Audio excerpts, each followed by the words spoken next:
बीड़ी ले लो, सिगरेट ले लो, पान गुटखा सुपारी ले लो, विमल भी मिलेगा भाई। आओ रे आओ, सहूर की टपरी पर आओ। सहूर रोज इसी तरह चिल्ला चिल्ला कर बीड़ी सिगरेट और पान बेचते हुए अपनी जिंदगी काट रहा था।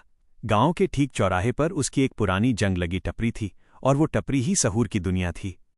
सहूर बहुत गरीब था। गांव के बाहर एक छोटी सी झोपड़ी में वो अपने बूढ़े माँ बाप के साथ रहता था। सहूर दिन भर टपरी पर बैठकर जितना कमा पाता था उससे बस इतना ही हो पाता था कि माँ बाप को 2 वक्त का खाना मिल जाए। और सच कहें तो गरीबी के बावजूद सहूर और उसके माँ बाप बहुत खुश थे। सब कुछ ठीक चल रहा था।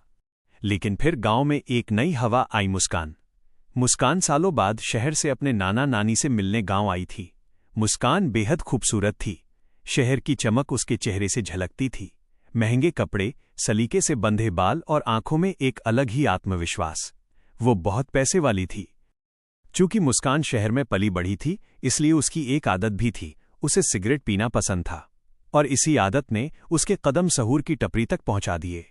वो सहूर की टपरी पर पहुंची और बोली, brother give me a gold flake.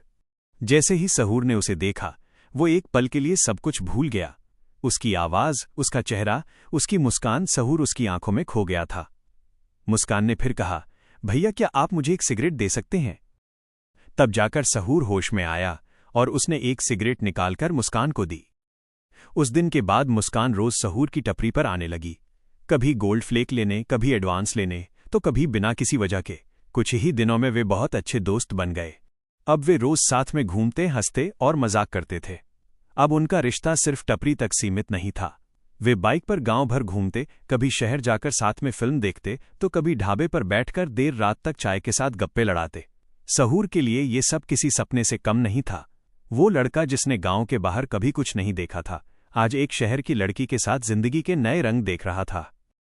फिर एक दिन मुस्कान ने मुस्कुराते हुए कहा, सहूर क्या तुम कल शाम मेरे घर चाय पर आओगे? ये सुनते ही सहूर का दिल जोर से धड़कने लगा। वो बाहर से तो शांत रहा लेकिन अंदर ही अंदर खुशी से भर गया।